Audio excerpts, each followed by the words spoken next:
Hey everyone, Jake Lloyd-Bacon here. Along with Paul Bianchi. And Alexandra Hoy. Hey, we all host different shows on Dragon Wagon Radio. We do, but that's not what we're here to talk about. Not at all. We are here to talk about Dungeons and Dragon Wagon, a narrative podcast series in which we venture into a mythical land for a D&D inspired role-playing game. Alexandra and I are joined by Matt Hinksman and a very special guest of quest for each chapter of an epic saga in which we must take on the roles of half-orcs, dark elves, and more as we fight our way through a fantastical land of peril, drama, and often hilarity. All of which is controlled by me, the Dungeon Master, and the players' chance rolls of the die. And our show is for everyone. Even if you know nothing about D&D or role-playing games, we've got you covered. That's right. Our game sessions are highly edited, easy to follow, sound designed from top to bottom, and completely immersive. Yeah, our episodes sound more like a well-produced radio drama than an RPG show. So what are you waiting for? Join the adventure on Dungeons and Dragon Wagon at dndwpod.com or wherever you find great podcasts.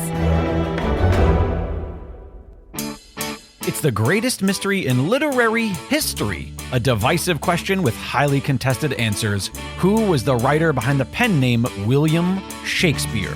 Welcome to Don't Quill the Messenger.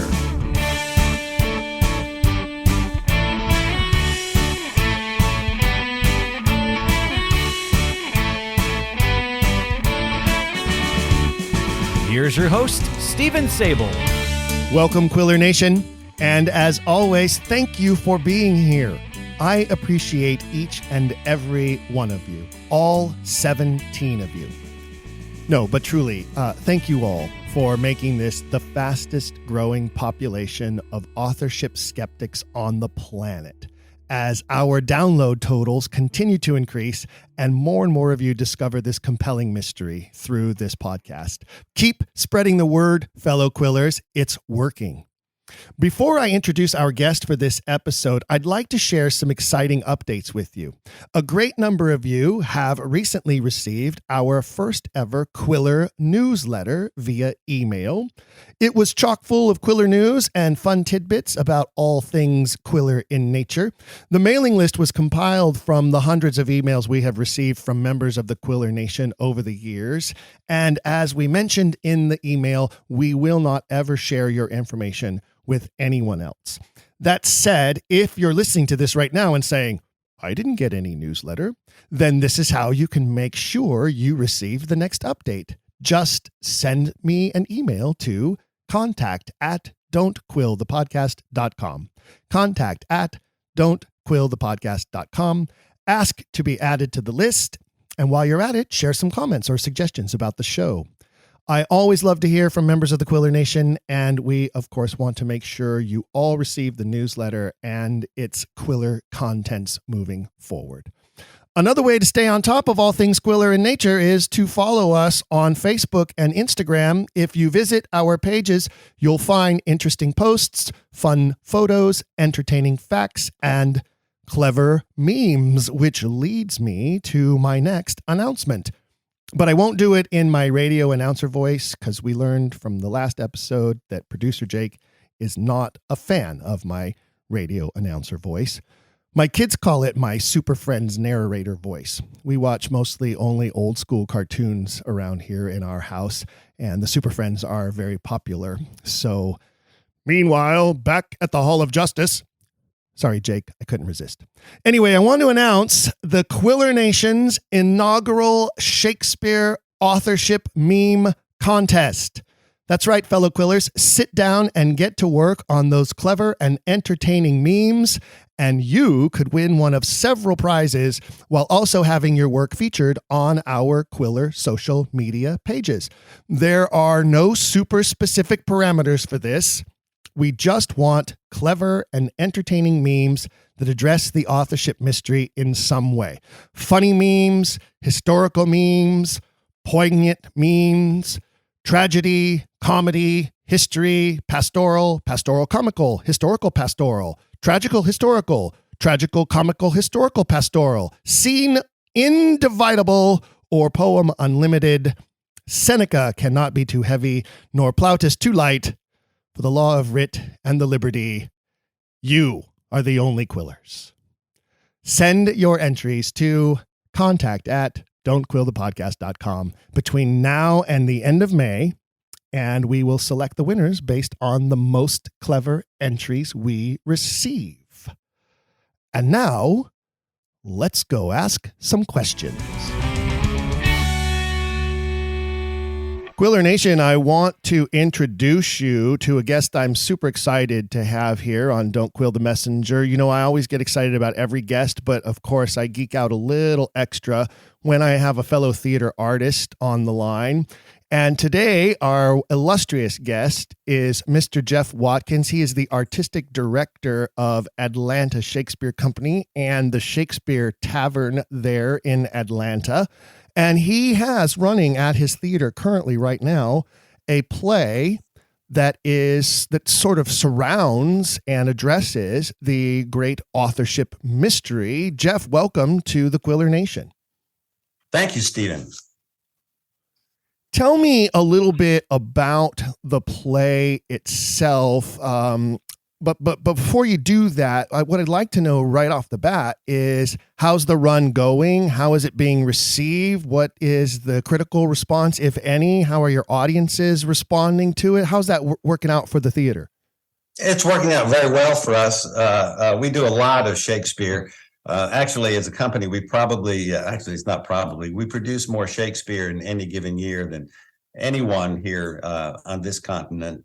And this is an original play that we commissioned especially for our theater company from Douglas Post, who's a Chicago playwright of some renown.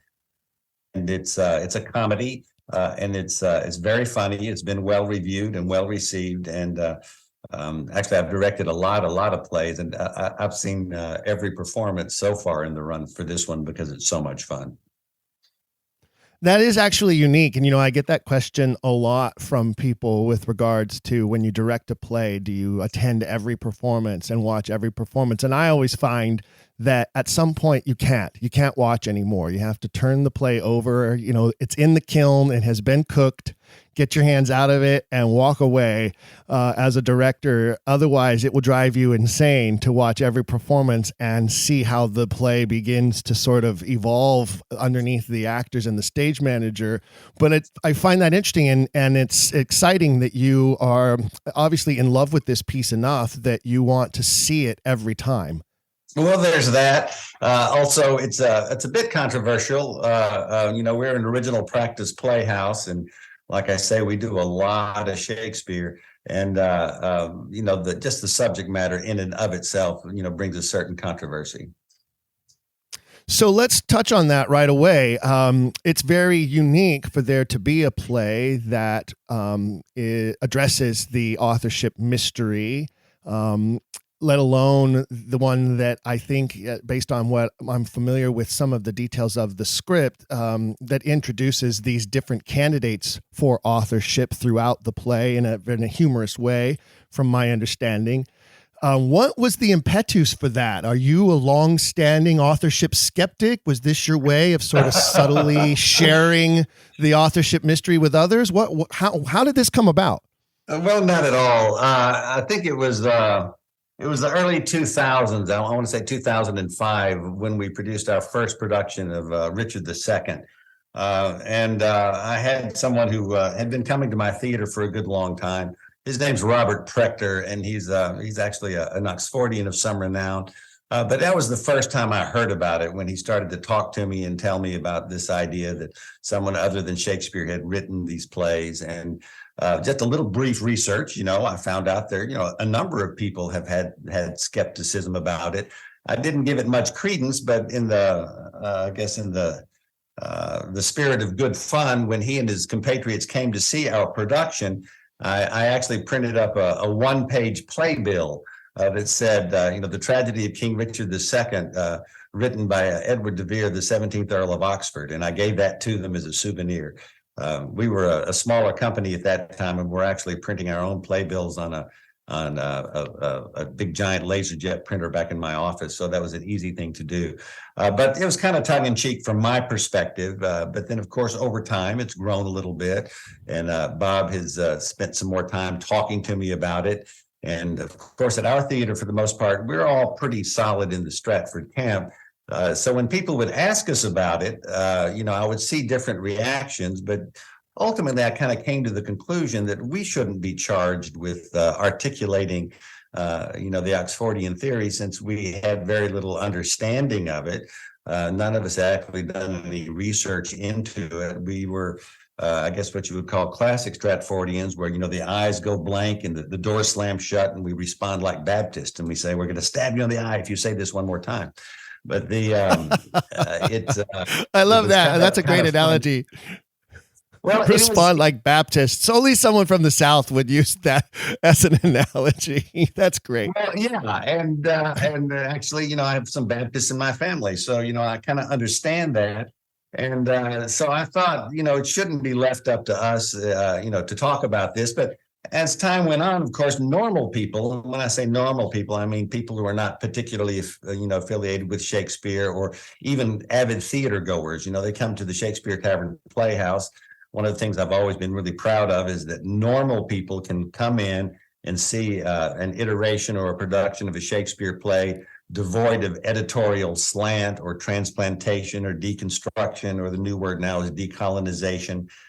Sometimes the way I say it is, I like my Shakespeare like I like my bourbon, neat. We're not going to put any Coca-Cola in it. I'm not going to put any umbrellas on it. And I'm certainly not going to set it in a hair salon in 1968 Memphis. We try to do the plays in a way that the playwright would recognize. And so normal people would ask me about this question. And so one of the ideas here for this was to create a play where we would get the key points of the authorship question out on the stage, so that a normal person who had very little understanding of this controversy would see the play, and then they would leave with a pretty good basis of pretty good grounding in the basis of why some people have come to this belief. Have any of those Stratfordian Baptists shown up to the theater to see the play and given you any pushback on its content? Yeah, lots of them. Yeah. I mean, most of our audience, has the conventional view. And then, of course, I've had Oxfordians crawling out of the woodwork, congratulating me on my open-mindedness and saying, thank you for putting this out here. The play does. Well, I have to tell you, Bob is a friend of the program, and he has been a guest of the series in the past. And he is, as you say, very well known in Oxfordian circles. He's, his seminal work, which is just so voluminous, is something that some people are going to spend a lifetime trying to dissect and digest. So it's great that you mentioned him, and we're a fan of Bob's. And so I didn't understand or know that connection, though, until this conversation right here. So that's kind of fun to learn. I didn't know that there was a stronghold of Oxfordians in the Deep South in Atlanta, but that's great to hear as well. How many people, like down the road, as you say, normal people, are finding themselves further intrigued by this and wanting to know more, or asking you questions after the show, or the actors? Have you had any talkbacks or that type of a thing involved with the production? Yeah, we had a talk back here this last Sunday with the playwright, and we had the audience there. We didn't actually get down to the nitty gritty. I mean, the audience did ask for a poll, and they asked actors why they believed one way or the other. I would have to say that, most of the actors in this play have worked for the company for 12 or 14 years. It's a tight ensemble, and we've all been trained in, original practice production techniques. And we work out of the first folio, and we're pretty serious about our text, and we have a pretty solid grounding in the Elizabethan world's view, and how things worked in their theater, so I don't have any actors, even the man playing Edward de Vere, who's having just a terrific time with it. None of the actors have changed their fundamental beliefs, and so they each articulated when they were asked by specific people in the audience. I would say that, a lot of people don't have an opinion, which is fine. And when they see this, they understand why there could be varying points of view, which was the purpose of the play. But the Oxfordians in my group, and I can remember getting kind of pigeonholed in my lobby by 3 or 4 of them at different times in there. They're actually I have to say they kind of act like Pentecostals as well. And they're on me like a duck on a June bug. And actually, those are more difficult conversations because they're really looking for me to agree with their point of view. And that was not my intent. When I approached my playwright friend, well, we went to college together, and our careers started together, and then they diverged about 38 years ago. And one of my bucket list items before I retired, which is not anytime soon, was to get back and work with him. And so that was the impetus of commissioning the play. And the idea was initially to approach it somewhat like the Japanese film Rashomon, or actually the correct pronunciation would be Rashomon.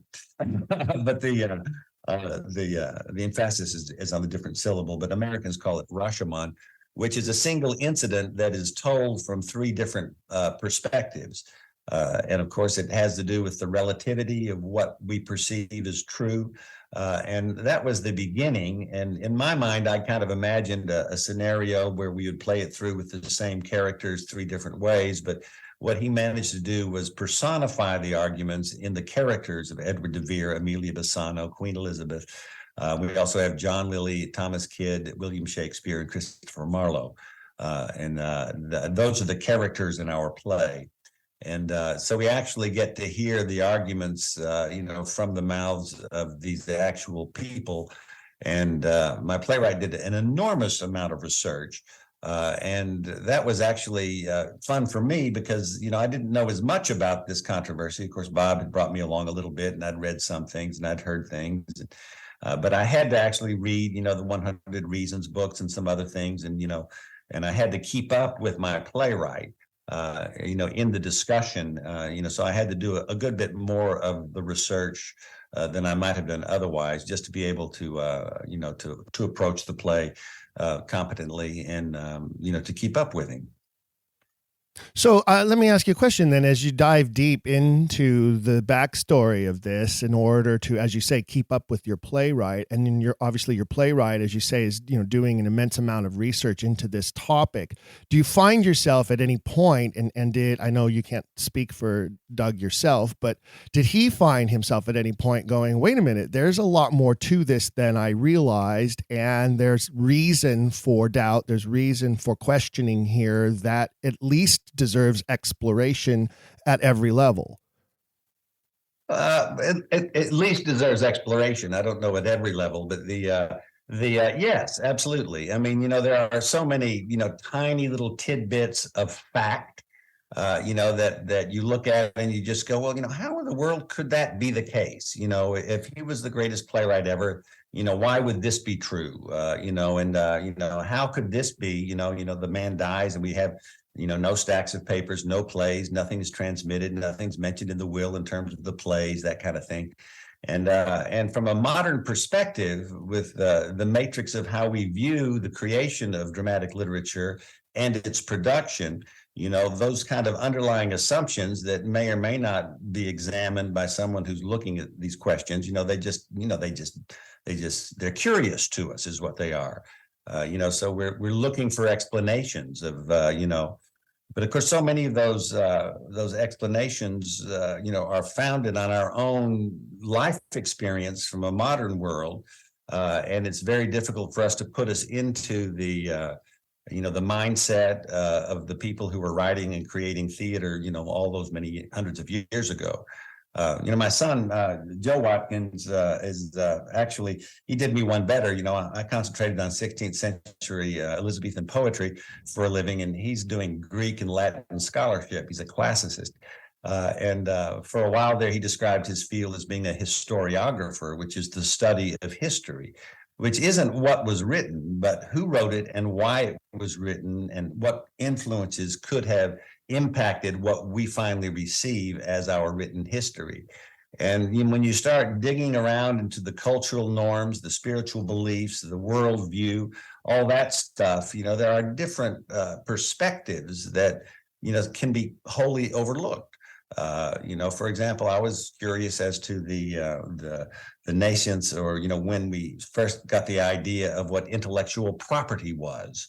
And it turns out it wasn't until 1769 when people who created literature or written works, would claim that they have a right to those works and that they were property of a kind. So it wasn't until 100 years, 150 years, after Shakespeare's death, that the idea that something that is created with a pen and paper is property, and that the creator has a vested interest and ownership thereof in the legal sense. I hear a lot about, people who talk about the evolution of the plays, or how a play is rewritten, or how it has changed over time. And, in the modern world, when someone writes a piece, we have a computer, and if we're looking at it, we can keep multiple drafts if we would like to, and we can cut and paste, and we can backspace. Before that, we had a typewriter with an autocorrect that went back, a electric. Before that, you had a manual typewriter. You had to retype the whole page. But the people who wrote these plays were dealing with blank sheets of paper and ink and quill. The idea of spending the money for the ink and the paper and keeping a copy of it so that maybe later you might improve it is a wholly modern conceit. These people didn't have much status in life.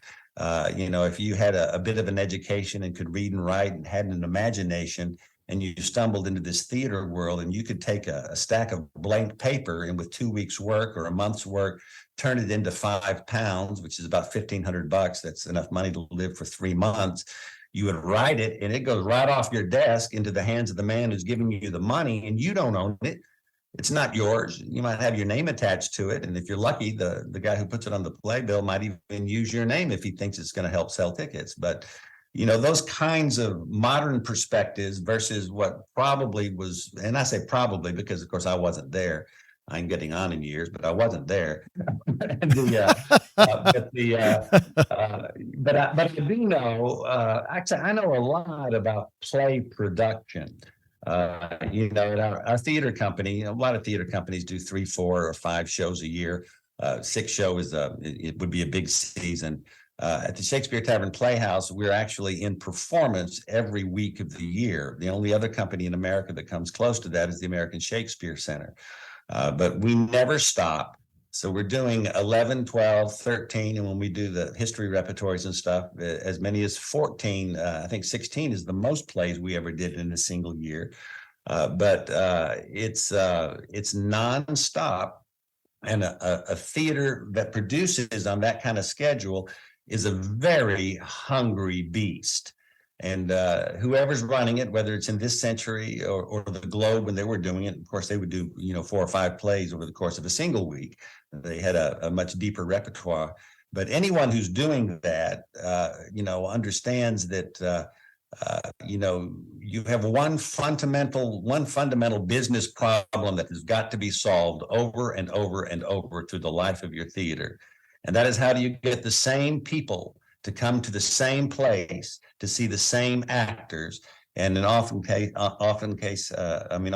the case is to see the same play. Of course, Shakespeare wrote 39 plays by my count, but that's the fundamental business problem: is how do you get them to come over and over to see the same actors in the same location?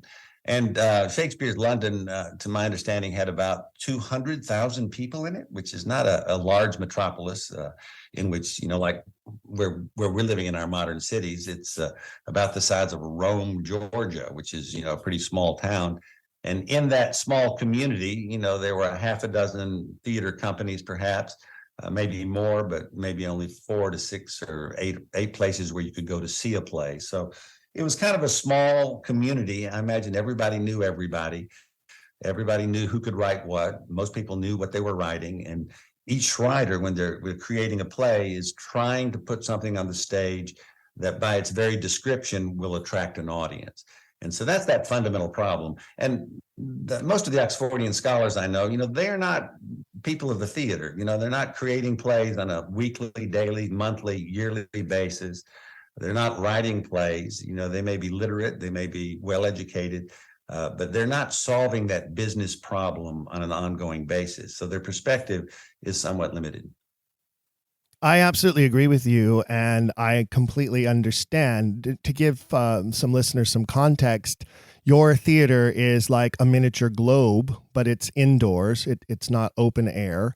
It's a remarkable space. I've been there and I've been in it and I've seen a performance there, and it's a fantastic space. And I can imagine that it would be a space that I would continue to return to again and again if I lived anywhere near you, to see as much Shakespeare there as possible. But of course, I'm a Shakespeare file, so that goes beyond saying. But I also understand what it's like to have to continue to churn out work in order to pay the bills. When I ran a theater in the North Hollywood Arts District, we did 10 shows a year because if we didn't have a play on stage, we were losing money. And the rent still has to be paid, whether the theater is light or dark, right? You know, the rent is still due regardless of whether there's a performance going. So yeah, you open a show on a Friday, you cast the next one the Monday after that, you close a show on a Sunday, and you open the next one on a Friday. And you just keep that series going because you have to, or you go under. That is consistent with my life. Yes. Well, then you have to, I mean, I pride myself on having produced and directed more than 65 Shakespeare productions, 24 titles out of the canon now, and somewhere around the realm of almost 200 total shows in my lifetime. You have to have surpassed that by at least double or more with the length of the career you have and the number of productions you're putting on every year. Do you have an idea of some totals? I do. Let me pull it up here. Let me see. We've completed the 39 play canon, which is what my belief is, which is everything in the first folio, Two Noble Kinsmen, and Edward III. We also did do Double Falsehood, which has nothing to do with Shakespeare. But we've done the 39 play canon twice in its entirety. Now, when I say the canon, when it comes to doing Henry VI, part 1, 2, and 3, I mean, we did Henry VI, parts 1, 2, and 3, full length, one play a night. And then at the end of the run, we managed to string them together so you could do the entire 8-hour and 39-minute version. So we're doing we're not condensing, we're not cheating, in other words.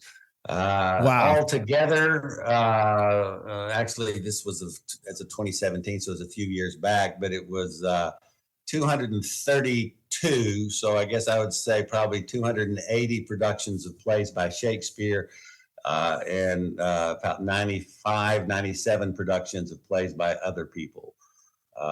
And I directed the vast majority of those. However, I'm an actor as well, so I've acted in about 40 or 50 of those. But all of them twice, and I've got 1, 2, 3, 4, 5, 6, 7 that we've done a dozen or more times, and I have another 1, 2, 3, 4, 5, 6, 7, 8 that we've done a half a dozen times. So you can name your play. I mean, I've only done Titus Andronicus twice. It's awfully messy, and in this day and age, it's pretty difficult to do. You'd have to have a team. I love that play, though. It's one of my favorites. I think it is underrated. I think it is a magnificent play. And you mentioned earlier that your son is a student of Greek and Latin. And I think that Titus Andronicus is the playwright's show-off play. He is demonstrating his erudition of the Greek masters, and it is his homage to Euripides and Sophocles and the rest with this very bloody, very violent, just like a Greek tragedy, play that is set in the classical period. I think it's a magnificent play, and I've done it 3 times now, and I look forward to doing it again because I just think it's a magnificent piece of theater. I agree. It is enormously satisfying in such a primal way. I remember the first time we did it, and I'm always standing at the door when people are leaving. This big, tall woman with hair out to her shoulders comes tearing out of the theater right after the curtain call, and she's just glowing, and she looks at me and she said, "I really enjoyed that. And I'm from New York." That was kind of okay. funny. What is that supposed to mean? I don't. It would.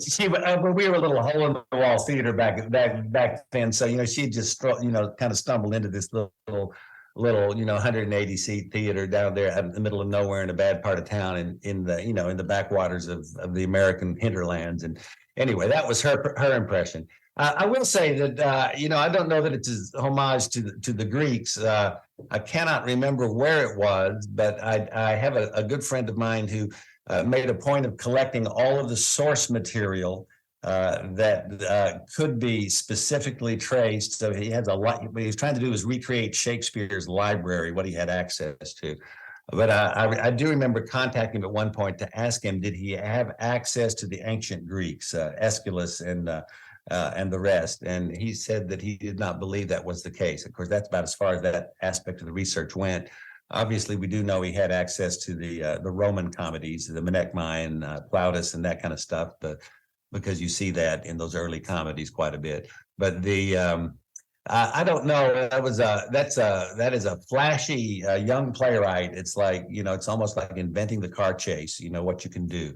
But the Henry Sixes, of course, I kind of view those as the Quentin Tarantino movies of Shakespeare's canon. I mean, they're just pulpy and gnarly, and there's lots of violence, and it gets worse and worse. And before you know it, you're murdering children up there with severed heads on the pikes. It's just very chewy and oddly satisfying. And I haven't quite made peace with why I find it so satisfying. It has something to do with the dramatic structure and how it's removed from reality, because, I don't like horror movies as a genre as much. And blood and guts to the extreme can turn me off as a moviegoer. But in those plays, I try to make it as graphic and as bloody as possible. I understand that. And I think that that's consistent with the text and the writing and the intent of the playwright. And also, I believe that's consistent with how it would have been portrayed in its day. They used an awful lot of pig's blood back then when they were doing plays like that to, mimic the violence and to demonstrate the bloody effect. And so I'm with you on that. One of the things that makes me, that I'm curious about when you mentioned the Henry VI plays is the character arc of Margaret. And when you talk about the length of time your company has existed and what a company structure that you have, I'm curious about some of the actors in your company and their course of their career through your company. The one thing I love about Shakespeare is you can start off as a Romeo and work your way to a Lear and have a complete career that lasts for 60, 70 years. Do you have members like that? Do you have a woman in your company who has lived with Margaret all the way through Richard III? I mean, that would be a curious and a lovely thing to do. The woman playing Amelia Bassano Lanier in our production of By My Will played Margaret the last time when we did the Henry Sixes. She did the entire arc for us there. And actually, if you do go all the way back, which is about 18 years to her initial apprenticeship, I guess it was 3 years after that, 2 years after that apprenticeship, she did play Juliet for me. So, this is an actor that I've worked with for 18 years now. And I'm trying to think, the last thing she did for me was the Margaret arc all the way through Richard III. Yeah, absolutely. I had one actor who retired after 34 years with me, a large man, big guy, big voice. He played every evil Catholic cardinal in the entire canon, most of them twice.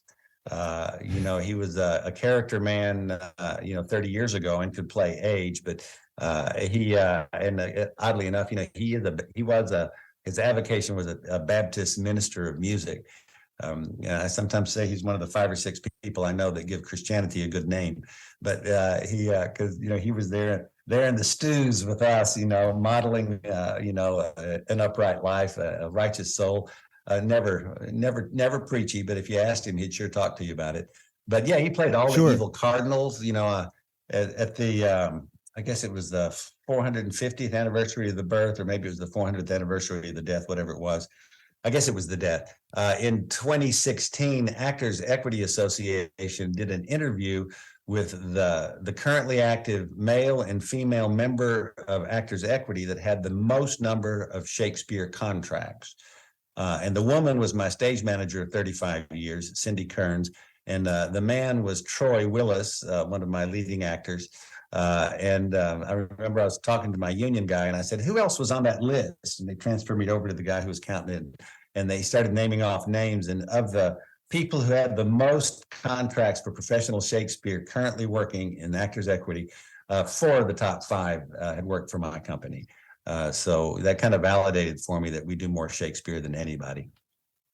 Absolutely. And, that makes you a virtuoso of Shakespeare. I have a great level of respect for you and what you have accomplished. And I would say that, the amount of hours that you have spent with some of these plays makes you the preeminent expert on those texts. And you must just randomly spew Shakespeare lines left and right without being able to help yourself when you have that much knowledge and experience with these plays, and not just from a textual standpoint. I don't think that, and you made a comment earlier about a lot of scholars who aren't theater people and who don't really get what it takes to absorb a text and bring it to life on stage with a group of actors. And so I agree with you completely about that. And I think that it's undervalued sometimes in the scholarly world, what it is that we actually do and how well we have to know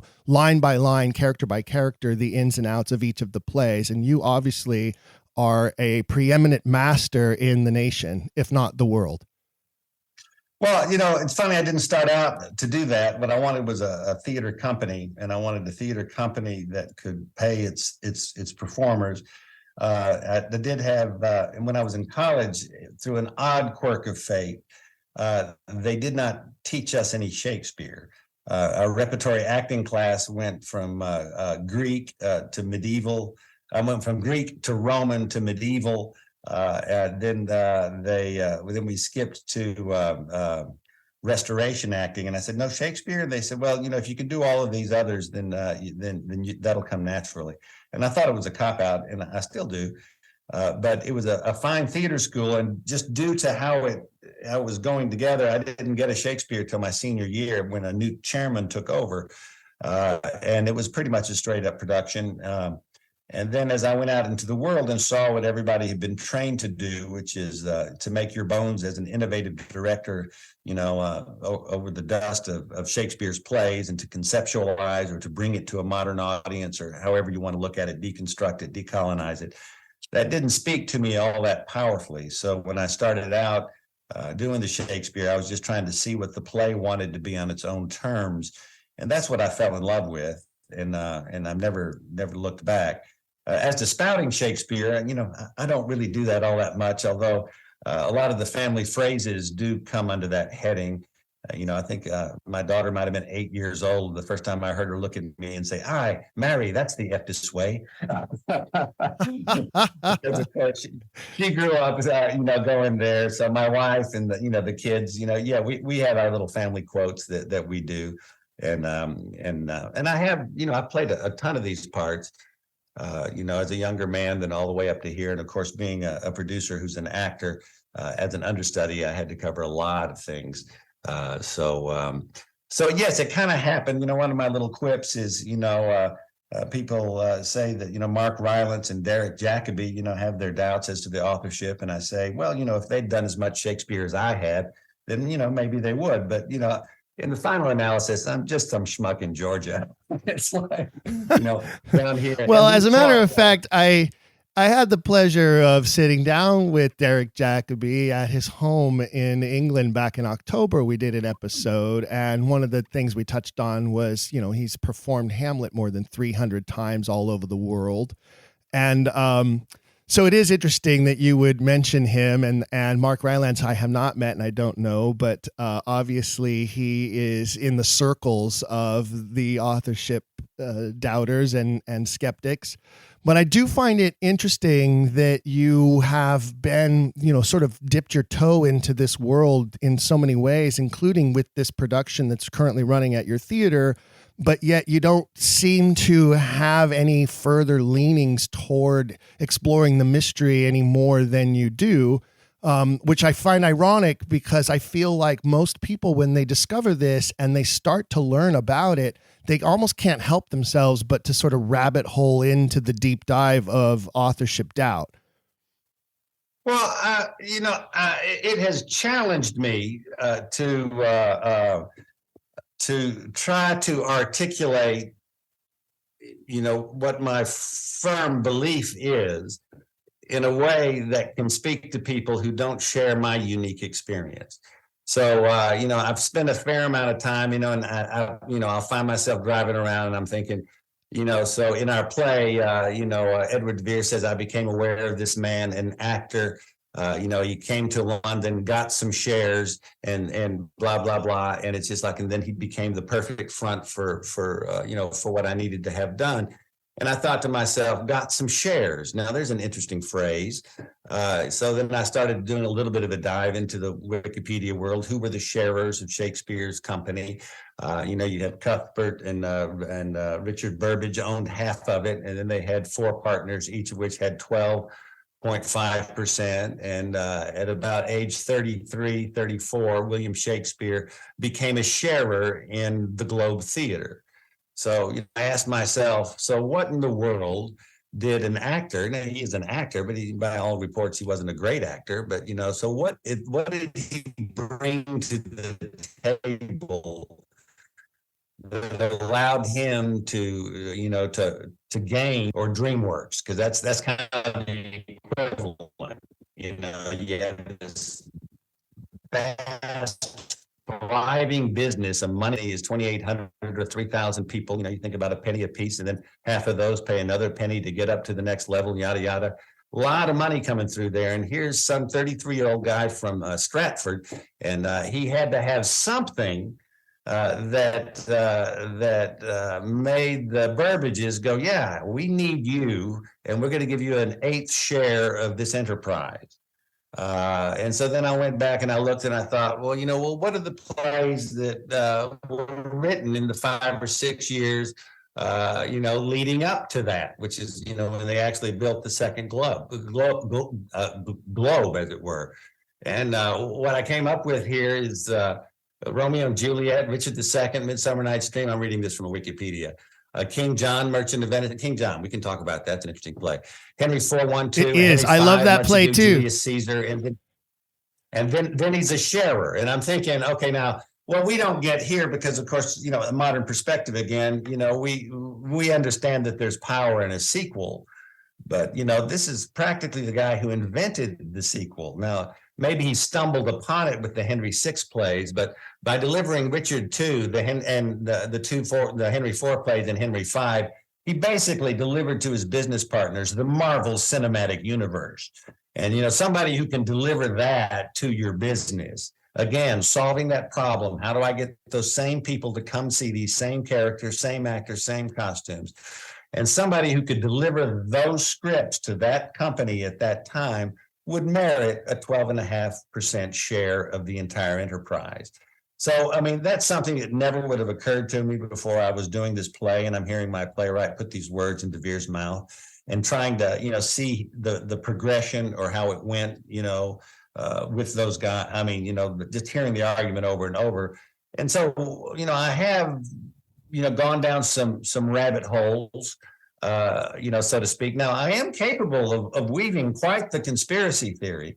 If you want to get into, some crazy ideas on how and why somebody other than Shakespeare or somebody in addition to, the Stratford man had done that, because my observation with actually all conspiracy theories is, actually somebody, just because you're paranoid doesn't mean they're not after you. So if you've got somebody who, has got a theory, and it might even be, the God's honest truth. But if it's not the accepted, interpretation of reality, that person needs allies. So when someone else comes up with a conspiracy theory that shares some elements with it, that person will gravitate to that. And then there are two of them, but one of them has got some crazier ideas. And the next thing you've got kind of like a little knot or a pack of conspiracy theorists. And one of them actually might be a holder of the truth, but taken as a collective, they all look like a bunch of nut job. For some people, it's not enough that Edward de Vere wrote the plays of William Shakespeare. He's also responsible for half the plays of Christopher Marlowe, most of the plays of John Lilly, a bunch of Thomas Kidd, and even the court poems of Samuel Daniel. I mean, there's some people who believe that any quality poetry that came out of that age can be traced to that one man. And of course, he would find a home with the Oxfordians, even though he might be diluting your message or kind of polluting the wells. Now, when I see all of it, I'm looking at all this evidence, I ask myself, well, what makes all the evidence true?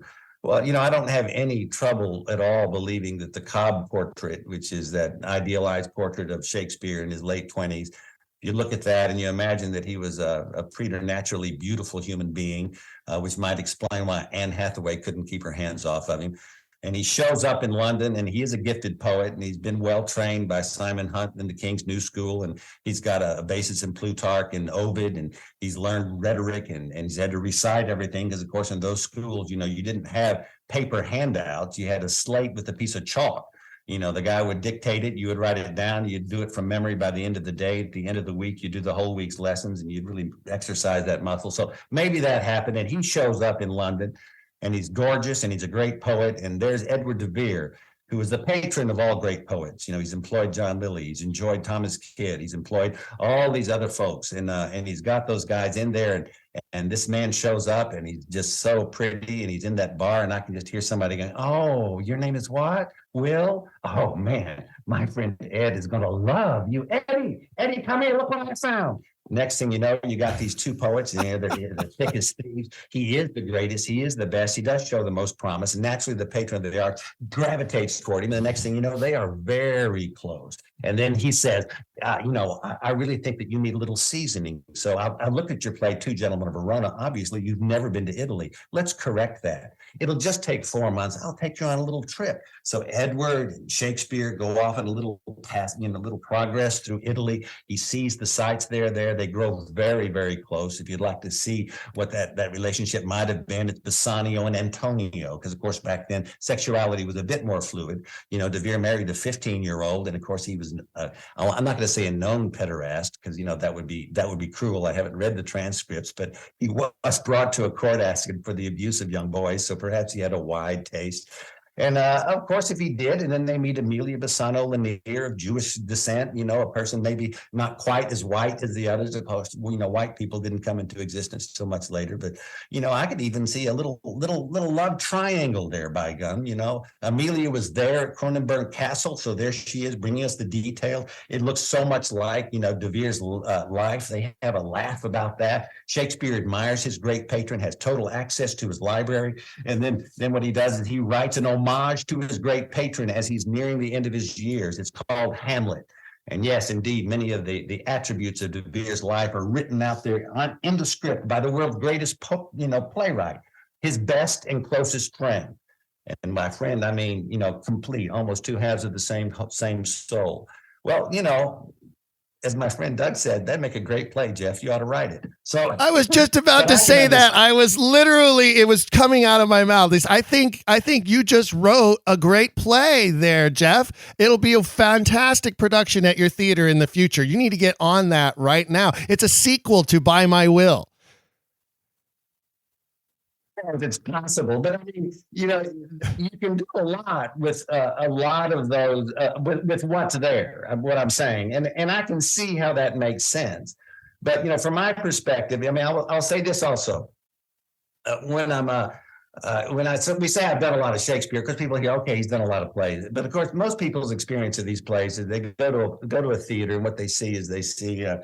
They see Julius Caesar with the Trump wig. That was up there in one of our most prestigious theaters in America. They make that boneheaded, stupid choice.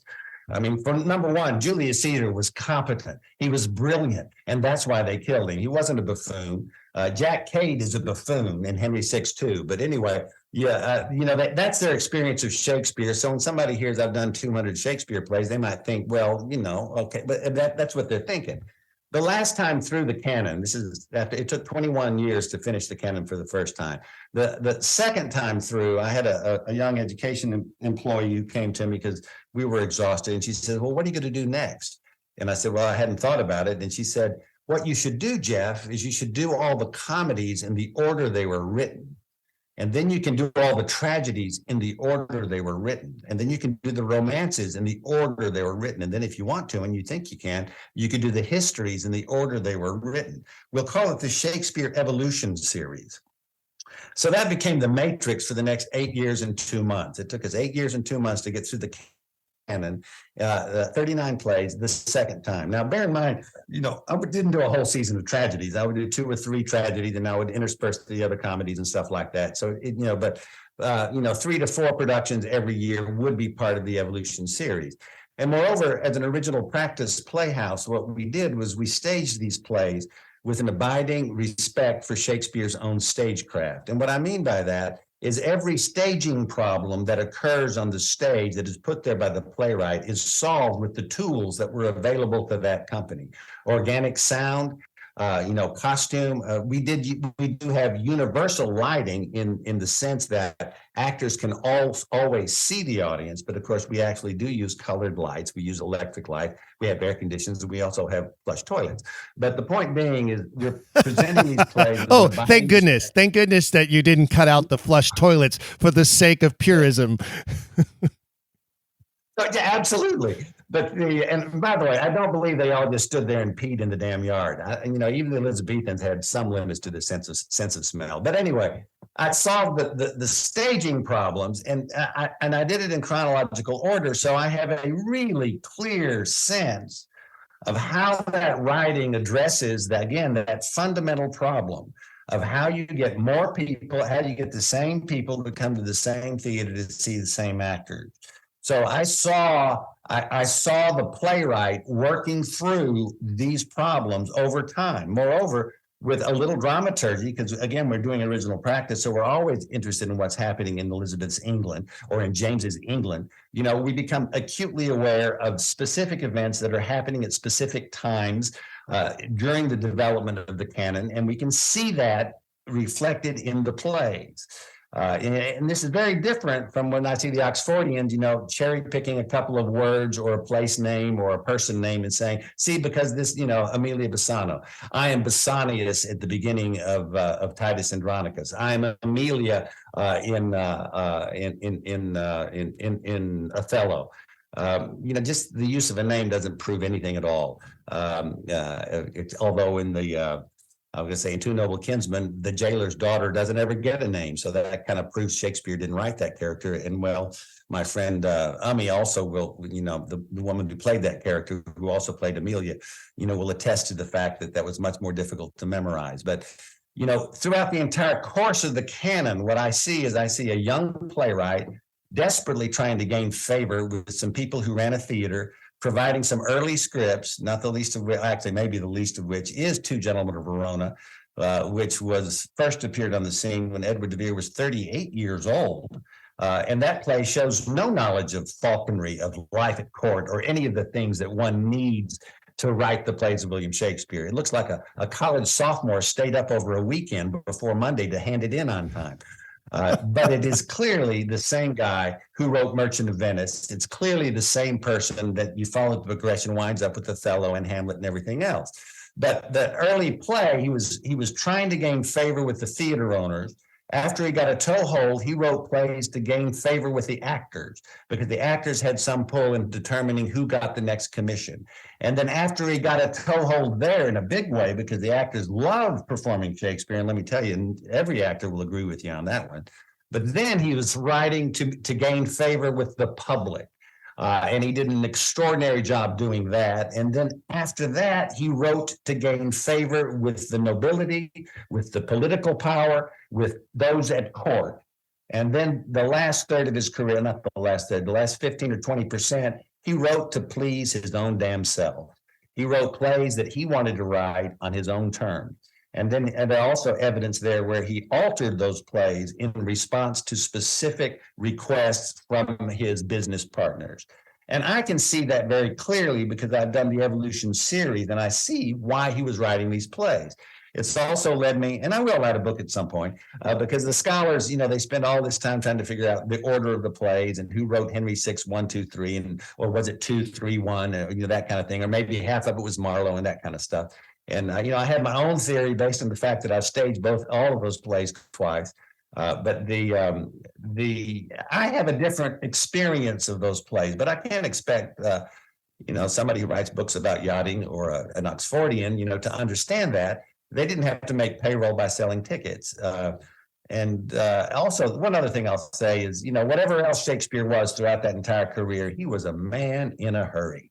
Those plays, as soon as they were written, they're going off. I do sometimes refer people to the documentary Shakespeare in Love.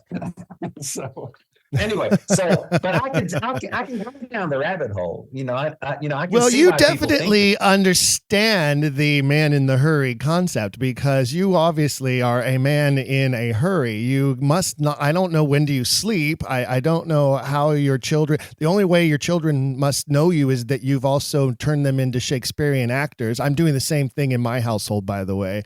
And when you mentioned earlier your daughter quoting lines from A Midsummer Night's Dream, that happens to be the first appearance my daughter's made on the stage is in that play, and they do the same thing. They quote lines from A Midsummer Night's Dream quite regularly. In fact, my eldest, she's 9, she's going to be playing the messenger at the top of our production of Much Ado About Nothing this summer. So I totally get that kindred spirit is coming out here, and I totally understand where you're coming from in having what I agree with you is a different perspective of these works than most of the quote unquote scholars could ever achieve. That's true. Because you mentioned this about the kids, and congratulations on having your children on stage. There's nothing that will, it's just such a joy. And my daughter actually only one play with us. My son did one play. This is on our main stage. I think he might have been in 2. I think I might have used him as a changeling child once. But as they were growing up, neither of them were actually drawn to the stage, partly because maybe they saw how much hard work it was. I will say I've never had to travel much in my career, so I actually have been very present, and I've been grateful for that. I know it sounds like it's an impossible schedule, but a stitch in time saves 9. And what I mean by that is most theater companies spend at least a third of their time setting it up or taking it down. And when you do that, you're also replacing people all the time. My idea was, let's get it open and never close it. But back to the quote, when my daughter was 16, 17, she got it in her head. She wanted a tattoo. And what she was going to do, and because I was dead against it, and I remember talking to a friend of hers, and she said, "So you're against tattoos?" I said, "I'm not against tattoos. I'm against my daughter getting a tattoo." There's a difference. But so she was going to have, I know a bank where the wild time blows, rock slips and the nodding violet grows. Well, she was putting that on her thigh, and it was in script. And a friend of hers, a great artist, had done this beautiful job. It became apparent I was going to lose this battle, and I'm looking at it and I'm going, wow, at least use the folio spelling. I love that. That is awesome. Of course, you must refer back to the folio. Absolutely. Wow, that's incredible. I'd like to circle back to a couple of things that you talked about. First of all, because you kind of suggested and mentioned it, but we didn't really get into your own journey as a Shakespearean actor. And I would love to know some of the roles that you have chosen to play, not the roles that you've ended up having to play. Because as you said, when you're the director, you tend to have to understudy. I had to jump in and play Conrad at the last minute in a production of Much Ado About Nothing once in my life. I've had to jump into several different roles here and there throughout my career. But what about the roles that you choose for yourself when you're setting up your season and you say, okay, I'm going to do all this work all this year so that on this particular play, I can play this role and just enjoy being an actor? Well, I will say that if you are the artistic director, which would be me when I'm the artistic director, I learned, be careful what you cast yourself in. Because if it doesn't go as well as you want it to, or if you don't rise to the task as much as you thought you might, it can be a real downer. So I had an associate director who worked with me the first 10 years of having the Shakespeare Tavern. So this would be 1990 to about 2000. And, early on, I was playing serious parts and stuff. And, and he looked at me one day, he said, Jeff, you're funny. You need to play bottom. So he put me in as bottom and I ruled the planet. The next thing you know, I'm playing Malvolio and I'm, having just a crap ton of fun doing that. Don Armado is my favorite character of all time. I think I played it 5 times. Really? Do that as many times From as Love's I can. Labors, huh? That's interesting. Yeah, it's and the nice thing is somebody else has to make the play work. And if I've got that covered, then I get to go out and eat the icing off the cake. It's just a wonderful time. Of course, with our new cultural awareness and diversity inclusiveness, it was suggested to me the last time we were doing the play that I needed to hire an actor with a Spanish surname, and I said, well, it's not as though you've got Latinx actors in their mid-40s who want to play, and then the director I'd hired says Tony Rodriguez wants to play it, and I said, well, okay, he can play it because Tony Rodriguez was the producing artistic director of the Aurora Theater. He's a good friend. He's this bombastic Cuban with a big personality. And I thought to myself, man, he'd be so great in that part. So I had to give my part to Tony, and he played it the last 2 times we've done it. Like I said, I've done it 5 times prior. Of course, that's a commedia stock character. He's an Italian in an English play. And he's a Spaniard, which is, I guess, an Italian, parody of a Spaniard in an English play. And it had nothing to do with anyone's national story or their ethnicity. But that's one of my favorites. I've chosen to do Malvolio several times. The Macbeth, I wound up doing that for a good long time. That's one of our primary matinee shows, which is when I really, really learned to love performing for teenagers. They're so honest in their response. And actually, the quote is, Jeff says he'll do things in front of teenagers he won't do in front of anyone else, which is just means that I would experiment and I would find all kinds of things. I chose to play Anthony and Cleopatra. And the way that happened was I had a really fine production. It was the first time I did it, and I had an amazing actor in the role of Anthony. He got a movie, and he let me know at the first preview that he couldn't do anything except the first week. So I had to learn the part and go on. And by all reports, it was one of the best of my life. But later on, when I produced it and I put myself in it, it did not go nearly so well. So I've had that similar experience. Yes, I understand. I've had that similar experience, and you have to be careful. And this also touches on something else I wanted to circle back on, because you mentioned you comment about the very well-known and infamous production of Julius Caesar, Shakespeare in the Park, where they turned Julius Caesar into a Trump lookalike. And you've touched a couple of times in the conversation about what I call the pitfalls of going off the rails with Shakespeare. And it sounds like you don't do any conceptualized work at all, that you're truly a classical theater company. Is that true, or have you dabbled a little bit here and there, or not? Oh, we dabble. I won't say. Let me see here. So, whether we're doing a Shakespeare play or any other play, and this goes back to, I guess he was a really good teacher. He's my playwriting teacher in drama school and in college. He said that the director's job is to serve the playwright. That made sense to me at the time. And so when it came to Shakespeare, what I saw most people did not serve the playwright. And then what I came to understand is most modern theater artists have no confidence that Shakespeare can speak to a modern audience from his own place and time. And that is the battle where I kind of drew it. I think we've done 10 productions of Hamlet. We've also done 1 production of Hamlet the musical. And actually that was a kind of an urban legend here in the Atlanta theater community. My previous generation of theatrical artists here at another company did Hamlet the musical, and it was really cool. And I had seen it in the late 1980s. And then we decided that we would reimagine it and do it at our Shakespeare Tavern. So, that was, quite clearly not an original practice production of Hamlet. It was, however, kind of a gesture toward original practice homage of this particular Hamlet, the musical. I have hired other directors who come in with different perspectives, but for the most part, they've adhered to, period costumes, because we have, 3,800 period costumes. And of course, we build for each show, but we don't build a lot for each show. But over many, many years, our costumes support the status and are in harmony with the language. We have a playhouse set, and we have built sets for certain things, but as a rule for the Shakespeare plays, if the most extreme we get is a treatment of the playhouse.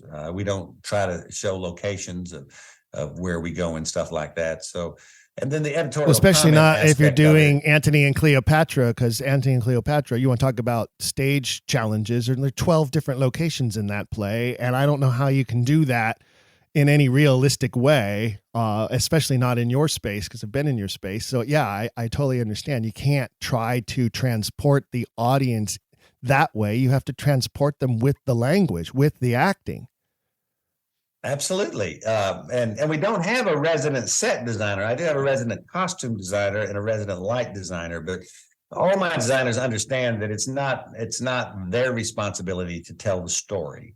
It's their responsibility to make it clear what the status relationships are, to clarify the story. I did lose the battle with, the Romeo and Juliet. I mean, every costumer in the world wants to put, Montague and Capulet in different colors. And it's like, that's not necessary. They're both alike in dignity. And, and there's Romeo looking right at the Capulet servant. And the servant says, if you be not of the house of Montague, and if he's, there and he's in the signature red of the Montagues, that makes the servant pretty stupid. But anyway, that doesn't, I've allowed them to do that from time to time. But, we're not, no, for the Shakespeare, it's performed from his own place and time with an abiding respect for his own stagecraft. And that's our goal. And I think that's important. And what we're finding throughout the country, particularly right now, I live in Southern Oregon, so Ashland is in my backyard. And one of the things that they're finding, and I think that other companies are finding, is that by messing with Shakespeare, they've really hurt themselves. They've hurt their own brand. And it doesn't matter what the concepts are. If you play with it, if you mess with it, as you like to say, as I'll quote you back to you, people do like their Shakespeare like they like their bourbon. They like it neat. They don't need the Coca-Cola. They don't need the squeeze of lime. And you can alienate your audience base if you're not careful. And it sounds like you've mastered that and you understand that better than anyone. Also, I think one of the things that happens with Shakespeare, and I'd be curious to see whether you agree with this or not, but for some reason, he is the only playwright who gets blamed for bad productions of his work. Because I know people who will see a bad production of Shakespeare and immediately they'll say, I don't like Shakespeare. I hate Shakespeare. Shakespeare is terrible. Shakespeare sucks.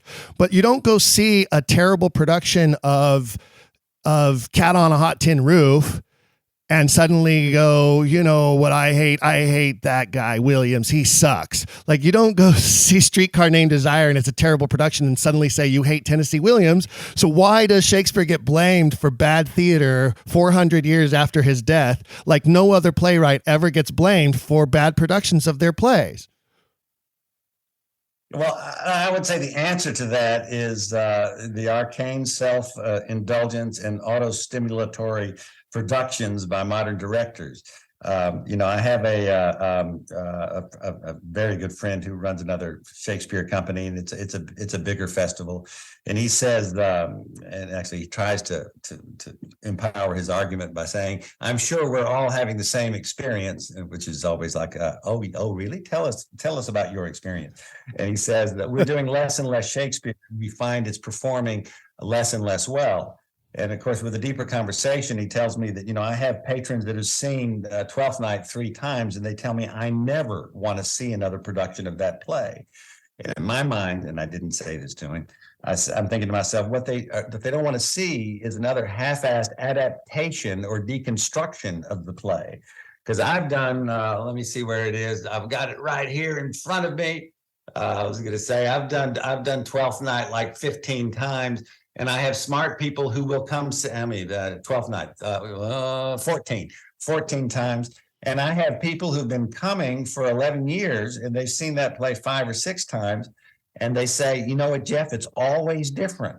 You know, it's never the same actors. And, you know, when you have 2 other actors, or I hear so-and-so's playing such and such, I want to see it again. So if you'll do it straight, again, it's like a fine bourbon, you know, they'll return to it over and over. I will say that I've done Romeo and Juliet 26 times, and that is not true for that play. Not that the play isn't a phenomenal play. It's just that, you know, I do have people who have seen enough of that play, but just because we do it every year for our educational constituency.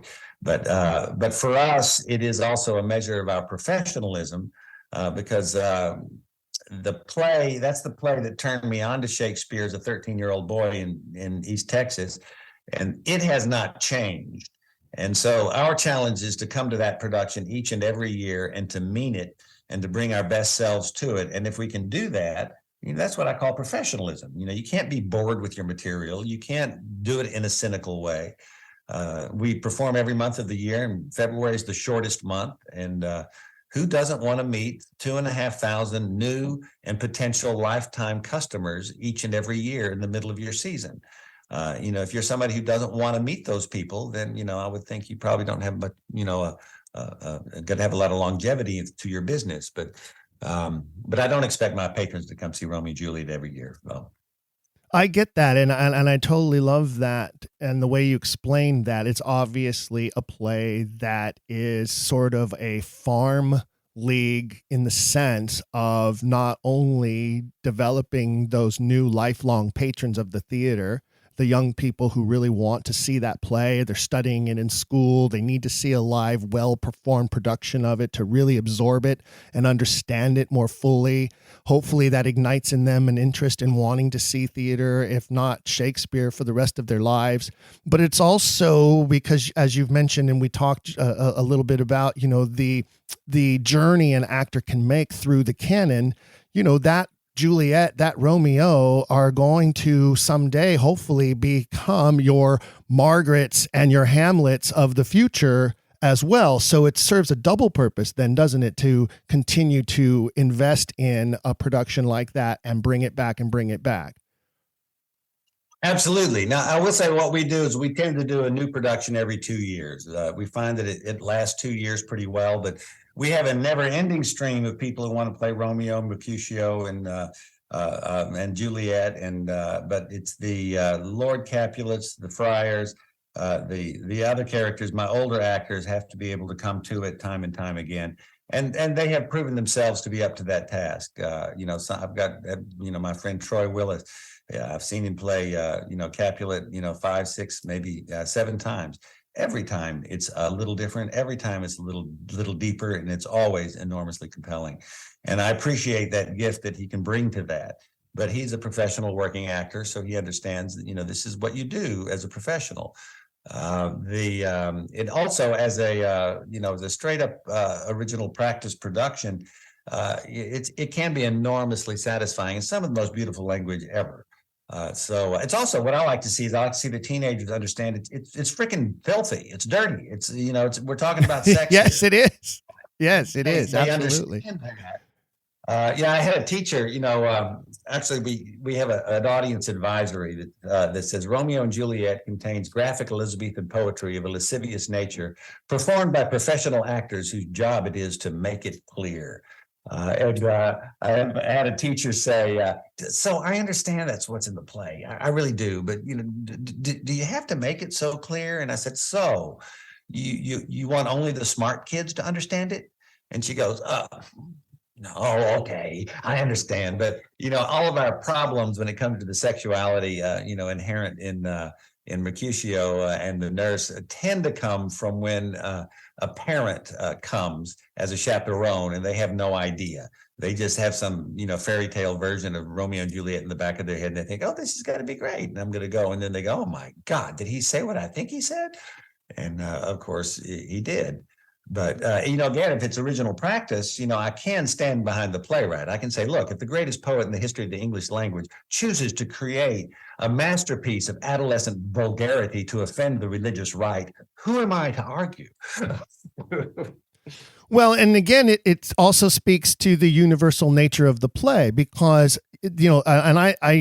yes, the scene between Mercutio and the nurse is definitely one, but I tend to lean more towards the scene between Mercutio and Romeo and the stuffing of the goose and, all of the prostitution comments there where he says, he says, I'm going to make you my bitch. No, I'm going to make you my bitch, which is something that teenage boys still do to this day and will probably forever do in their banter back and forth with each other. And that in itself captures what teenage males are about, especially when they have rapiers on their sides and can use them as the ultimate phallic symbol in their jesting back and forth with each other. You're absolutely right. I mean, for as long as there have been teenage boys, this is what they've been thinking, talking about. And, to deny otherwise is to do so at your peril. But there's also, like the Chesapeake Shakespeare Company, good friend of mine up there, Ian Gallinar, I told him that I've been doing Romeo and Juliet every year for, 14 years at that time. And he said, explain that to me, Jeff. And then I did, and then they started doing it. And they had the same kind of thing that I have, which is you're creating an audience going forward. I mean, time and time again, I will meet a teenager with their parents there in the evening shows, and I will say, thanks for bringing the young person. And the parents will say, they brought us. And it is. I mean, the kids will come on their school field trips. Next thing you know, they brought their parents in. Next thing you know, they're having early dating experiences at the Shakespeare Tavern. Then I'll see them sometimes in college, and then they show up with their lifetime partner, and then they have a baby, they disappear for 8 years, and now we're into sometimes I've actually got the children showing up, and actually what's really cool is when I'm in my business world, I'm talking to the building inspector down there, and I'm trying to get trying to get a penetration between my buildings without one of those guillotine doors, those horrible doors that crash down and are ugly and you can't control them. And I wanted a little tasteful gate. The building inspector's looking at it and he's going, so what have we here? Oh, is this theater? And I said, yes, it is. He goes, where is it? And I said, it's across from the big hospital downtown. He goes, oh, yeah. My daughter did a summer camp there once. And he starts talking about when he was in my theater 11 years prior to that. And sure enough, he got to choose which rules were enforced. And, I got my elegant handmade wrought iron gate between these two spaces, as opposed to one of those roll top guillotine doors that I can't close easily and cost $14,000. But, so the longer you're in a community, you're building that audience. And a lot of that comes from the education work, which comes from, doing the titles that the high school students are studying. And that builds allies in the education community. And that's the key to longevity. Well, one more thing I wanted to circle back to is because we touched on it just briefly, and I mentioned it's one of my favorite plays, and that is King John. How many times have you produced that play? I have yet to produce and direct the play. I've only seen it produced and directed once in my life, and it was terrible. Because they obviously didn't understand what they were working with as far as a text goes. But I'd be real curious to know about your experience with the play and what you've done with it and how you feel about that particular work. We've done it 3 times. Hang on a second. I edit this bit out. So we've done it 3 times. And one of the things that makes Shakespeare, or a lot of Shakespeare, inaccessible to modern audiences is the Elizabethan worldview, especially when compared to America or Australia. It would be the other parallel here, or New Zealand probably. And what I mean by that is, you have the Elizabethan chain of being, which means that every creature under God's creation has a place in a pecking order that, starts with the mollusks and goes up to the household animals, the cats, the dogs, the livestock, the goats, yada, yada.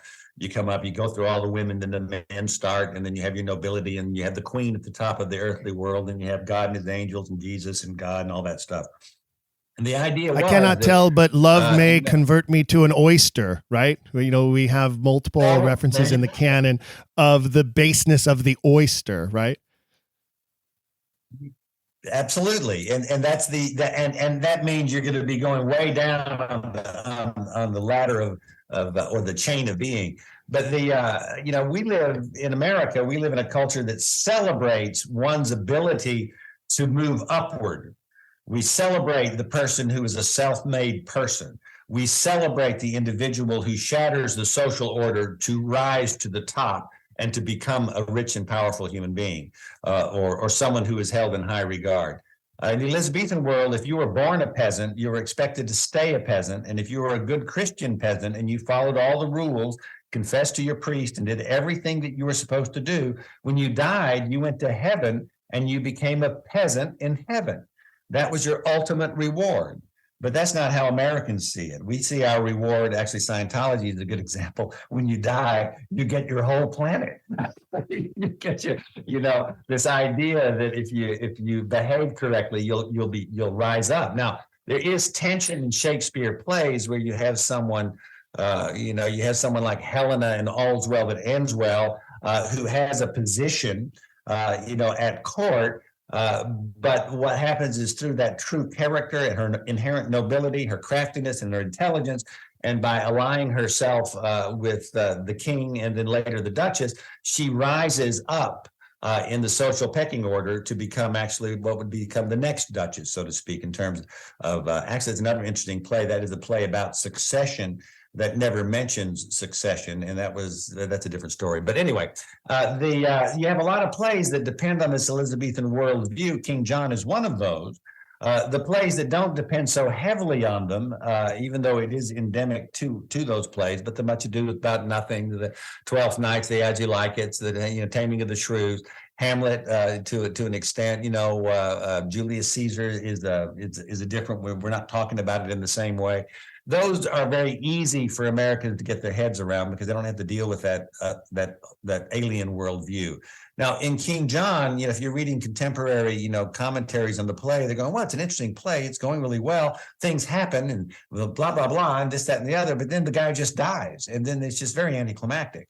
There's nothing going on. It's just like, you go along, and he's not a great heroic king. What he is, he seems to be a flawed individual. And then he dies in the last scene. And it just isn't very satisfying.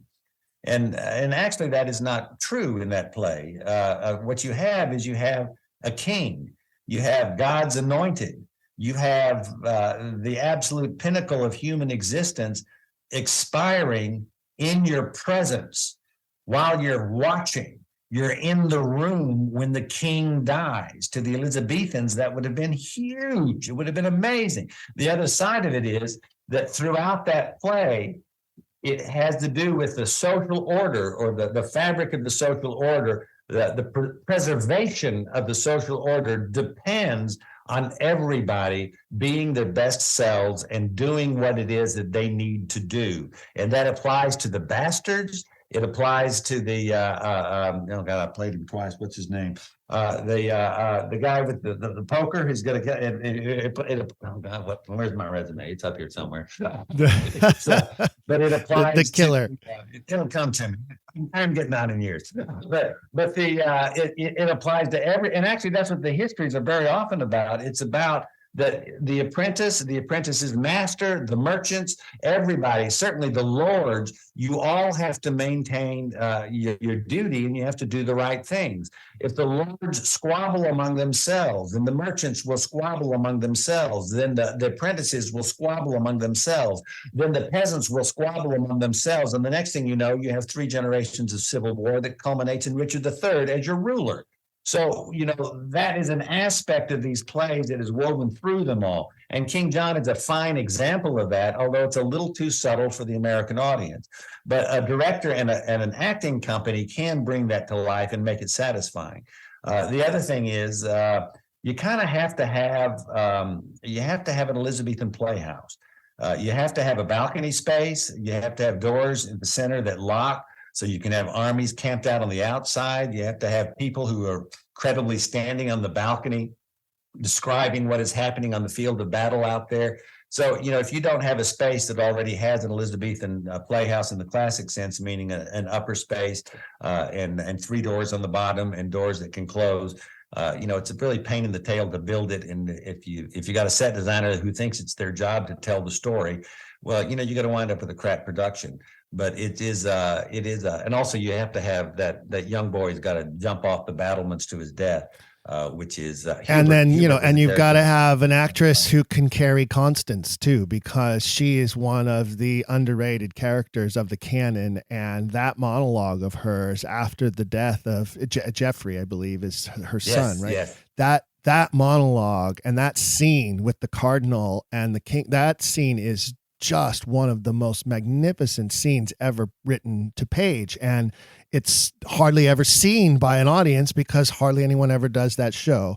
The next time you do it, I want to know. I will get on an airplane. I will fly to Atlanta to come see that production. Well, okay.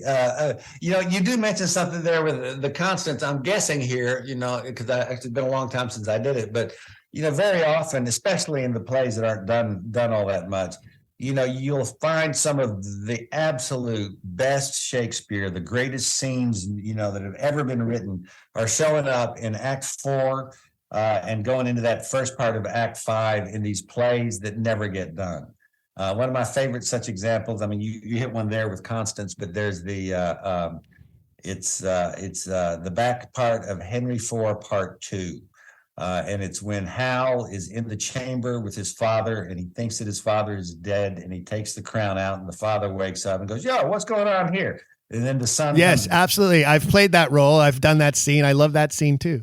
It is an amazing scene, and it's one of the greatest scenes ever. But see, the deal is you have to do a credible job of Henry IV-1 to get to Henry IV-2, because you can't do them separately, because if you do, you're an idiot. But you get all the way through, which means you're going to have to, you've got to do that. You got to do that Shrewsbury. You got to get the battle. You got to do all that stuff, and it's got to really, really resonate. And then you have to get through the front part of Henry IV-2, which is kind of where that's an example of where there's a playwright who didn't rewrite anything. He just started visiting people around there, and he couldn't figure out where his play is going to go.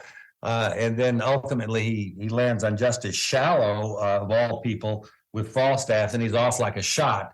And then we do wind up in that death chamber, and that is one of the greatest scenes. But you have to get through, what is that, 2 hours 30, 3 hours 50 minutes before you can get to that scene. It's chunky. It gets a little chunky in there before that. You're right, but that is like the foundation that builds to that stellar moment and Henry's death. And there again, you mentioned they're in the room when a king dies.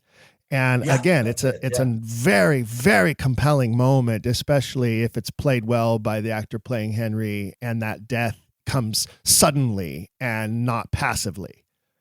Yep, it's and it is, and time and again, it is just belief, and of course that's really the root of the mystery, isn't it?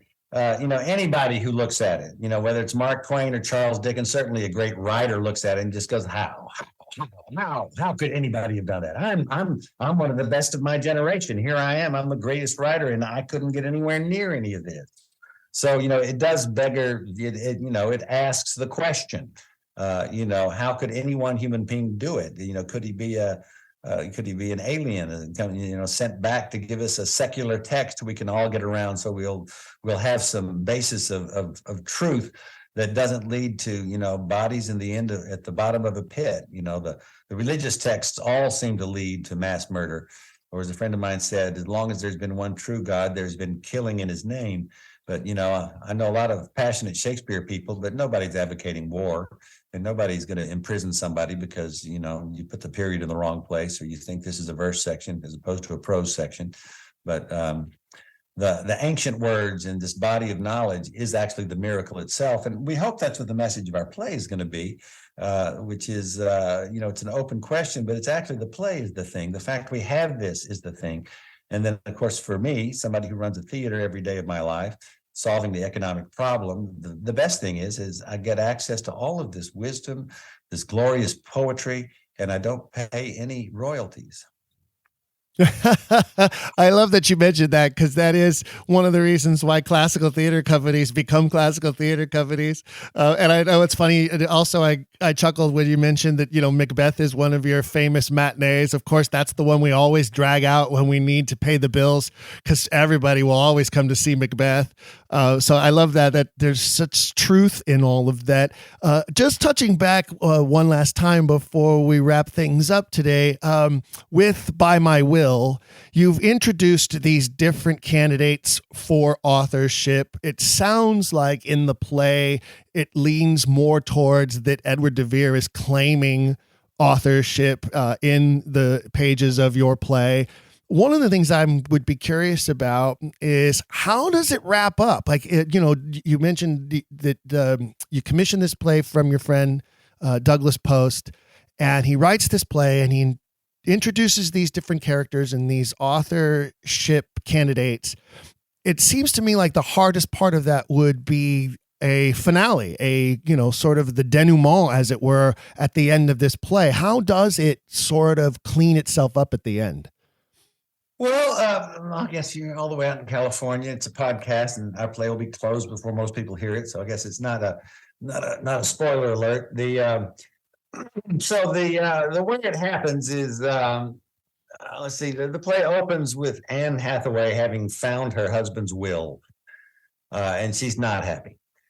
So they have a little discussion about why she's getting the second best bed, and a table you liked half as well as 3 dozen others, and a bunch of other stuff. And so we set a comedic tone there, and ultimately he loses the argument with his wife. He says it's a bad day, and he goes to bed to take a nap. And next thing you know, Christopher Marlowe's there. Shakespeare wakes up. You're dead, Chris. I thought so too, but apparently not. And then Thomas Kidd and John Lilly show up, and they're expecting a guest, which turns out to be Queen Elizabeth I, attended by Amelia Bassano Lanier. And so the playwrights, are going to stage a little piece of a play, a Shakespeare play, Hamlet Act 3, Scene 2, for the Queen's entertainment. And ultimately, that's interrupted by the arrival of Edward de Vere, who declares that he is himself the true author of the plays of William Shakespeare. And so the next section of the play, we hear from Elizabeth and Edward de Vere. He makes his case. Elizabeth backs up a lot of the known facts that we know, and then we do cover the facts that as we know them about Shakespeare, which is kind of incongruous. Edward de Vere asks, "How did you learn so much?" And Shakespeare replies, "Books.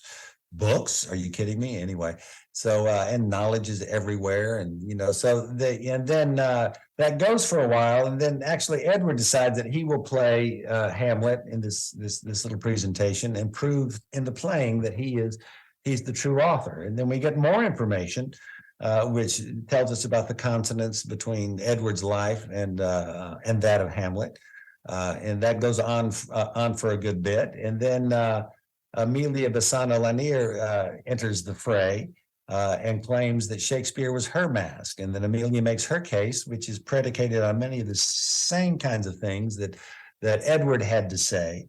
I would say it's not quite as convincing because we don't have that much detail about her life. And then Shakespeare, he has a bit of a fit and delivers a monologue that explains from his perspective, how he wrote all these plays and how they do come from his pen, and they're the expression of all that he had to offer. And then, of course, it's left to the Queen to judge because she's heard these 3 cases. And then she posits, that makes sense.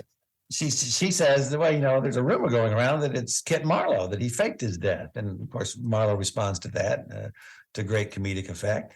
Or that perhaps even I wrote it. And then, some people respond to that to great comedic effect. And he goes, I really just don't know what to think. Then she leaves, having not rendered a verdict. And then Edward is left on stage with Shakespeare. They glare at each other. Edward says, "Don't look at me like that." And Shakespeare says, "Like what?" And he says, "Like a self-satisfied pork butcher. Now, to be clear, Shakespeare hasn't won the verdict. The Queen didn't say, clearly it's you. The Queen, left and said, maybe we'll never know.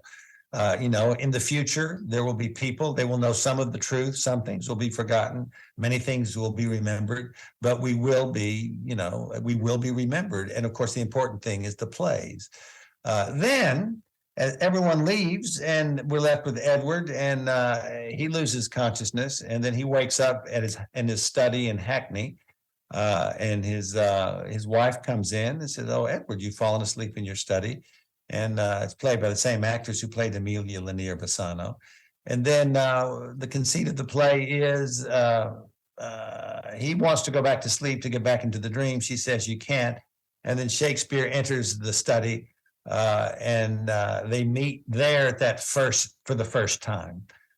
So we don't really have a sense. I mean, the thing about the whole controversy is, you can't really, and this is actually the thing that bothers me about so many Oxfordians, is that in order to make their case true, they have to make William Shakespeare, the actor and the theatrical shareholder, a buffoon and an idiot of no talent. So it's not enough to make the case for your guy. You also have to slander somebody else. And I find that a bit offensive, but I do understand why it comes that way. But anyway, Shakespeare said, "I think it's time we had a chat," and then the lights go down. So it does leave the question open to the audience. I think anybody who doesn't understand or have a sense of what the controversy is about will leave with an understanding of why a number of intelligent people disagree on this, and that was my aim. And I thought I could sell tickets to it, and it appears I was right. I love that, and that's fantastic. My final question is: has Douglas made any efforts to get this published? Will it be available to be read? Will it be available for future production by other companies around the country or the world? Yes, he will be. It will be published. He's actually a fairly successful playwright with a number of plays in print. I think his Dramatist Play Service is his publisher. However, part of my commission agreement was that the Atlanta Shakespeare Company will have the exclusive production rights for this play throughout the world for a period of 36 months. So that was, I thought that was fun. I think we'll probably do a little encore run of it sometime during next season, just because it's so much fun. I'll also say this, that as a modern playwright, he has an eye to future productions. When I got the first draft, I'm looking at it. I couldn't believe it. I'm finding the first few pages there, and I look at it and I do it. And my first response to him was, "First, Douglas, I would have to say that as a producer, I would be remiss if I did not express my deep and lasting gratitude for providing me with a script for which the only technical requirement is a chair." That's the only technical requirement. It needs to be a chair that credibly needs two people to carry, and of course Elizabethan costumes, which we have in spades. And of course, in my Playhouse set was just a perfect setting for this.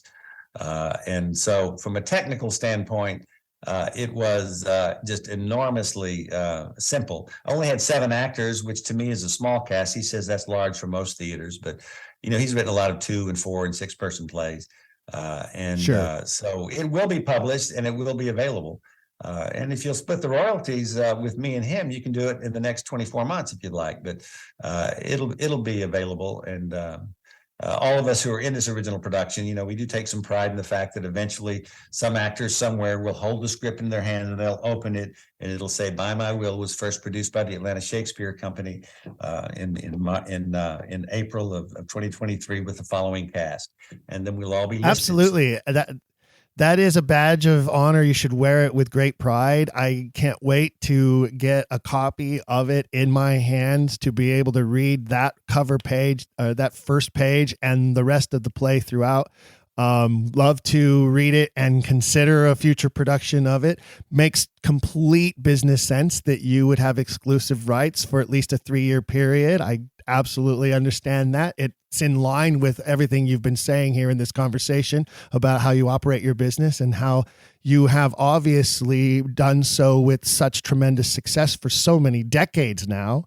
And if you are going to bring it back next year sometime, there's no way I can make it out there to see this run of it. But if you're bringing it back next year sometime, I'd like to know with as much advance notice so that I can make it out there to see it. It'd be great to come to your venue again. It'd be great to meet you face to face and to see the play in production. I have family out there, so it gives me another excuse to just go visit some family who live over there near Alfreda. I mean, I can tell you the draft. This might change, but it would appear that oh, come on. We just do it by month. Come on, the month. It appears currently that it would have a 1 week encore run.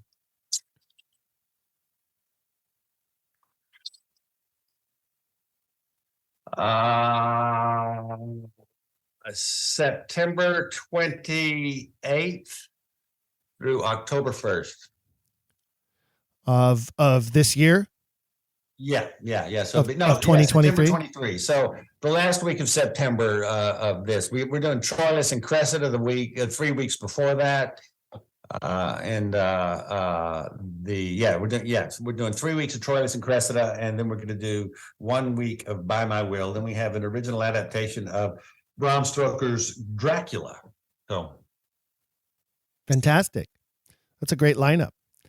Well, there you have it, ladies and gentlemen of the Quiller Nation. Our new friend, Jeff Watkins, though he is not an Oxfordian, he is at least open to the consideration that there are reasons for this question to continue to plague us all and this great mystery of literary value.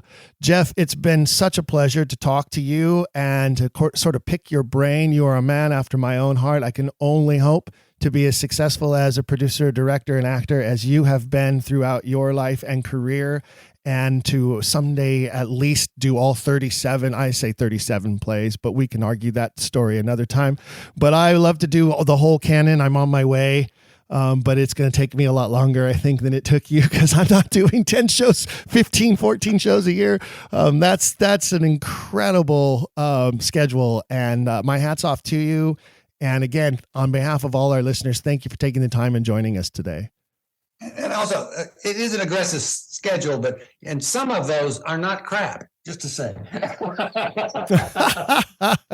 Ladies and gentlemen, it is Atlanta Shakespeare Company. The Atlanta Shakespeare Tavern is their home. You can find it, I believe it's on Peach Street. Is that right? Actually, we are the Atlanta Shakespeare Company at the Shakespeare Tavern Playhouse at 499 Peachtree Street in Atlanta, Georgia.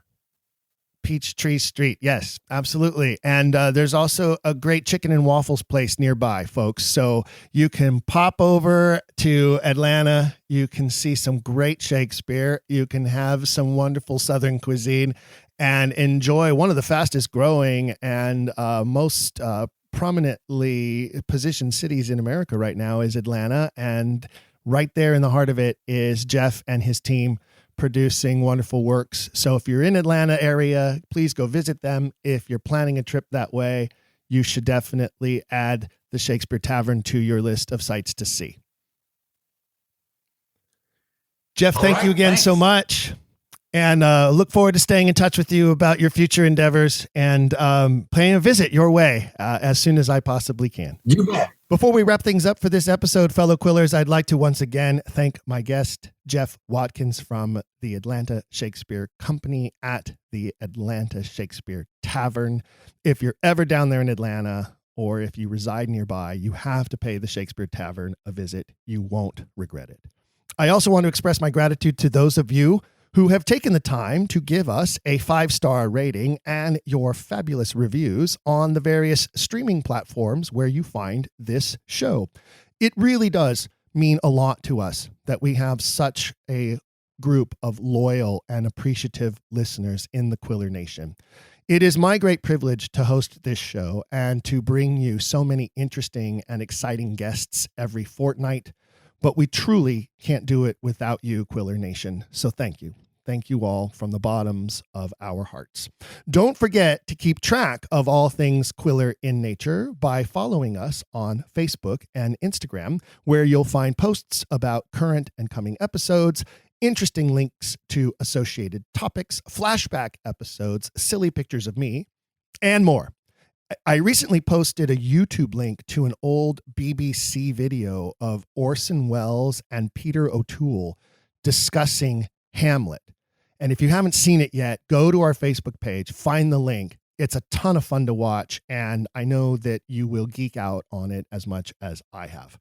Also, don't forget to send us your memes for our inaugural Quiller Nation meme contest. You could win one of several prizes with your clever and entertaining meme creation skills between now and the end of May. And if you haven't become a Quiller patron yet, what are you waiting for? Visit our Patreon page and get yourself signed up. You too can qualify for our Quiller of the Month monthly drawing and win a great prize, just like Sara Gerard, our current Quiller of the Month. Sara, we hope you enjoy your free Quiller item from the Quiller Swag Shop. And thank you for being a loyal listener and supporter of the program. I hope you will all consider grabbing an item from the Swag Shop to help spread your Quiller pride around the world. And one final note before I leave you.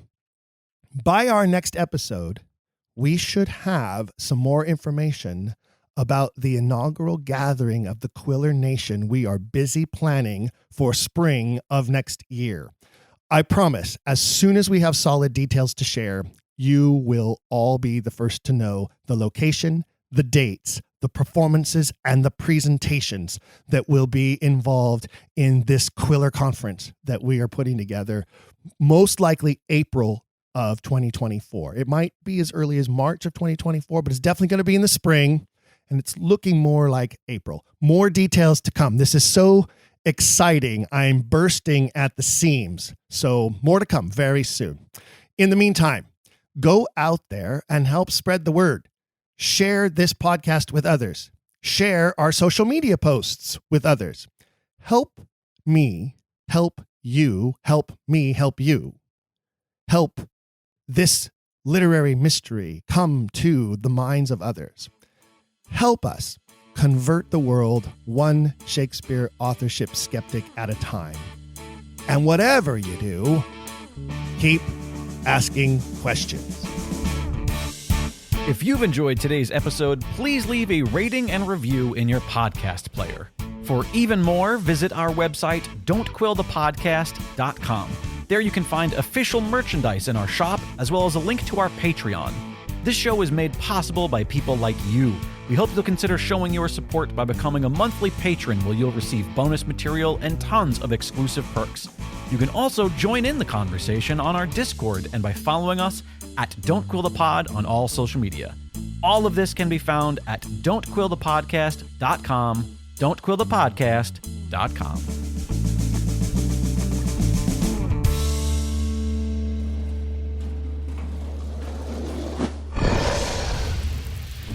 Dragon Wagon.